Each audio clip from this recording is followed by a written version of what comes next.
Sorunumuz gerçekten nasıl duracağımızı bilmememizdir. Bir şeye başlıyoruz ve yanlış yöne gittiğini görüyoruz.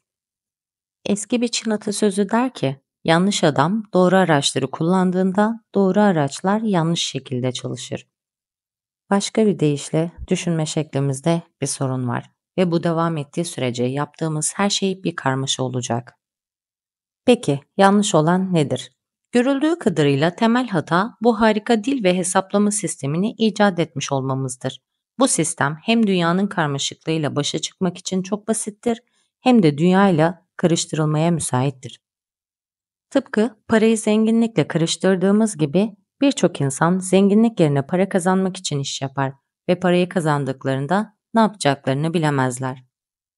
Aynı şekilde mutluluğu statüyle karıştırırız ve kendimizi bu evrenle bir olan yaşayan organizmalar olarak kişilik dediğimiz bir şeyle karıştırırız.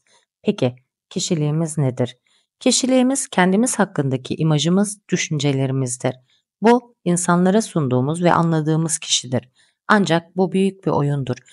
Gerçekten o görünen ve tanımladığımız kişi biz değiliz. Örneğin benim imajım tüm bilinç dışı süreçlerimi hem psikolojik hem de fiziksel olarak içermez. Beynimin yapısı Alan Watts kavramında yer almaz. Aynı zamanda bu isim ve kavram evrenin geri kalanıyla olan ayrılmaz ilişkilerimi içermez. Bu nedenle bu kavram bir sahtekarlıktır. Gerçek ben sanıldığı zaman bir karışıklık oluşur. Biri bana Alan Watts bununla ilgili bir şey yap dediğinde Alan Watts kavramı hiçbir şey yapamaz. Bu sadece bir kavramdır. Bir ağırlığı kaldıramaz. Tıpkı 3 sayısının bir şey yapamaması gibi. Ekvatorla paketleme yapamazsınız. Bu kullanışlı hayali bir çizgidir. Ancak hiçbir şey yapamaz. Ama hepimiz kişilik ya da ego dediğimiz bu kavramın bir şeyler yapabildiğini hissederiz. Çünkü gerçekten var olduğunu düşünürüz. Neden var olduğunu düşündüğümüzü size söyleyeyim. Eğer şimdi size televizyon ekranına sıkı sıkı bak, gerçekten bak dersem ne yaparsınız? Normal şekilde izlemekten farklı olarak ne yaparsınız? Gözlerinizin etrafındaki kasları sıkarsınız. Biraz kaşlarınızı çatarsınız. Belki dişlerinizi sıkarsınız. Ve aslında tüm bunların bir şeyi net olarak görmekle ne ilgisi var? Kesinlikle hiçbir ilgisi yok. Aynı şey dikkatlice dinlerken de olur.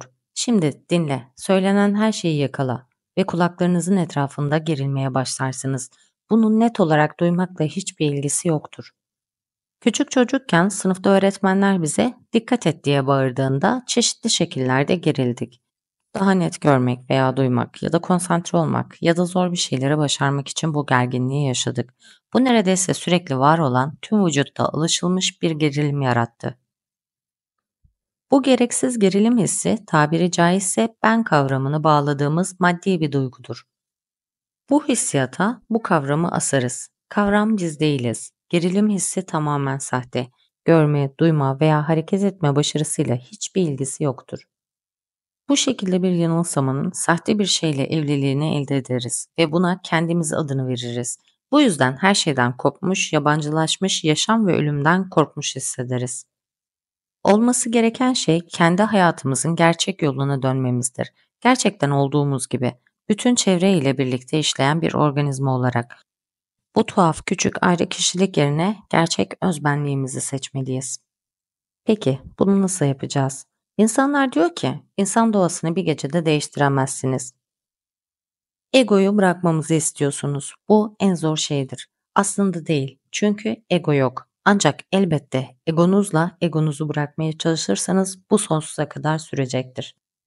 Kendinizi dönüştüremezsiniz. Kendinizi akıllı, sevgi dolu ve özgecil yapamazsınız. Kendimizi bırakmamız gerekiyor ve bu hareket etmek, istemek ya da sadece kabul etmekle yapılamaz. Neden peki? Çünkü gerçekten ayrı bir ego veya kişilik olarak var olmuyoruz. Bu sadece sahte bir duyguya dayanan bir fikir. Bu bizim için, insan ırkı için, gururumuz için şok edici bir haberdir. Şeyleri düzeltmeye çalışarak sadece bir karmaşa yaratıyoruz. Dalgalı bir dünyayı düzeltmeye çalışıyoruz ve bu yüzden başınız dertte. Hiçbir şey yapamazsınız. Kendinize dönüştüremezsiniz. Peki ne yapabilirsiniz? Gerçekten bir çıkmaza ulaştığınızı fark ettiğinizde ne olur? Ki bence insan ırkı bir çıkmaza ulaştı. Bu durumda ne yaparız? İntihar mı ederiz? Yoksa başka bir seçenek var mı? Sadece beklediğinizde ne olur? Hiçbir şey yapmazsanız izlersiniz. Ve gördüğünüz tek şey kendi kendine devam eden şeylerdir. Nefes alıyorsunuz, rüzgar esiyor, ağaçlar sallanıyor, kanınız dolaşıyor, sinirleriniz karıncalanıyor. Her şey kendi kendine devam ediyor. Ama biliyorsunuz ki bu sizsiniz, gerçeksiz. Sembol değil, kişi değil. Siz nefes alırken olan siz. Evet, nefes alırken ben nefes alıyorum hissini elde edebilirsiniz.